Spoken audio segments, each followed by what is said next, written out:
The female officer never imagined this outcome.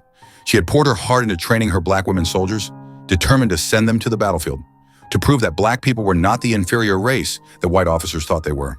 But even after completing every training requirement, the white commander, who had always looked down on them, still refused to issue deployment orders. Desperate for a chance to prove her unit's worth, she went straight to his office.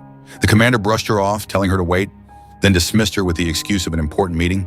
Furious but helpless, she led her soldiers to a cinema to pass the time. Nina went along with the others and suddenly noticed Ross, the man who had always been so warm toward her, standing at the entrance, staring in her direction.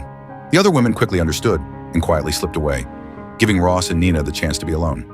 Ross seized the moment, trying every possible way to get closer to her, but Nina was still buried in grief over her lost lover. No matter how kind and caring Ross tried to be, she only responded with polite smiles.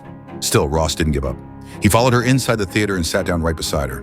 But the movie had barely begun when a white officer, who despised black soldiers, suddenly stormed in. He barked at them to get up and give them their seats.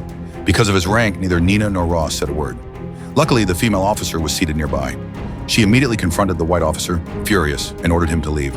She even reminded him that her rank was higher and demanded he salute her. The white officer sneered, "I'll never salute a nigger."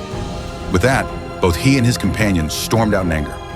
Already bitter about being denied deployment, the female officer went back to the commander's office, reporting the humiliation her soldiers had just endured and naming the two white officers involved.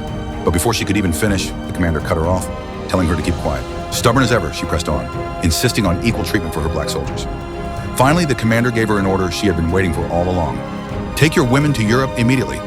The commander handed her a sealed envelope, telling her their mission was inside, but she could not open it until they reached their destination. Full of excitement, she gathered her battalion of over 800 black women. They boarded a single ship without the protection of a naval escort and began their journey across the Atlantic toward Europe. The violent waves and constant rocking of the ship left many of the women seasick, vomiting again and again. But determined to prove that black soldiers were no less capable than whites, they clenched their teeth, enduring every hardship, pressing forward without hesitation.